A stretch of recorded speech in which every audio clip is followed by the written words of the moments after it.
सूर्यमानस channel में आपका स्वागत है। आज हम खंड काव्य के बारे में विचार करने जा रहा है। विश्वनाथ ने साहित्य दर्पण में खंड काव्य की परिभाषा देते हुए कहा है, खंड काव्यम भवेत् काव्यस्य एकदेशानुसारिचा।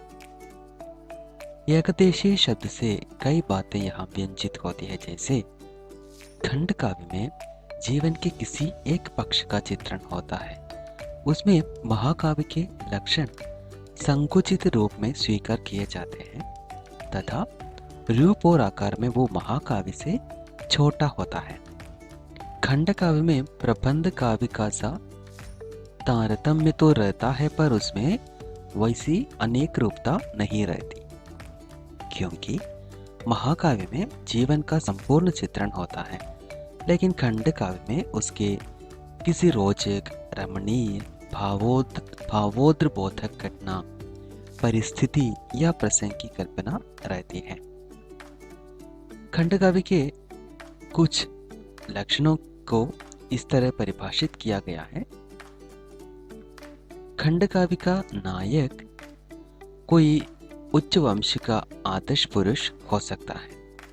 काव्य के सभी रसों में से कोई भी रस प्रधान रूप से दिखाया जा सकता है, अन्य रस गौण रूप में आ सकते हैं। सर्गों का नियम खंड काव्य में आंशिक रूप से पाया जाता है। संस्कृत आचार्यों ने खंड काव्य में सर्गों की चर्चा ही नहीं की। यह सर्गबद्ध भी हो सकता है और नहीं भी, परंतु यदि सर्ग हो तो वे छोटे तथा 8 से कम होने चाहिए। सर्ग के अंत में छंद परिवर्तन आवश्यक नहीं होता। खंड काव्य में भावानुकूल छंद योजना को ही महत्व दिया जाता है। महाकाव्य में वस्तु विन्यास नाटकीय संधियों के आधार पर किया जाता है, किंतु खंड काव्य में ऐसा कोई नियम नहीं है। उसका वस्तु विन्यास कथा की रोचकता के अनुरूप होना चाहिए।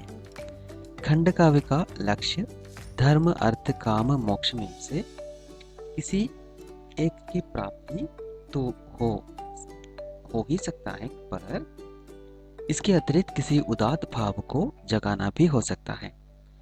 मंगलाचरण, सज्जन प्रशंसा, दुष्टों की निंदा आदि के लिए खंड काव्य में अधिक अवकाश नहीं रहता।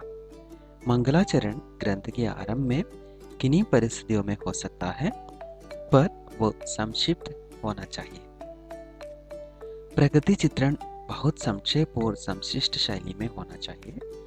भाव या परिस्थिति की पृष्ठभूमि में उसे रखा जा सकता है। खंड काव्य का नामकरण कथा, नायक या स्थान के आधार पर किया जाता है, जैसे कुरुक्षेत्र नायक के नाम पर, जैसे नहुष, तथा स्थान के आधार पर जैसे पंचवटी। उपर्युक्त विवेचन से स्पष्ट हो जाता है कि खंड काव्य में महाकाव्य के लक्षण संक्षिप्त रूप में स्वीकार किए जाते हैं।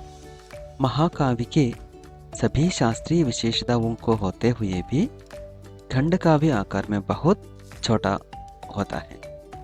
विश्वनाथ प्रसाद मिश्र के शब्दों में कहा जा सकता है कि महाकाव्य के ही ढंग पर जिस काव्य की रचना होती है और जिसमें पूर्ण जीवन न ग्रहण करके खंड जीवन को ही ग्रहण किया जाता है, उसे खंड काव्य कहते हैं।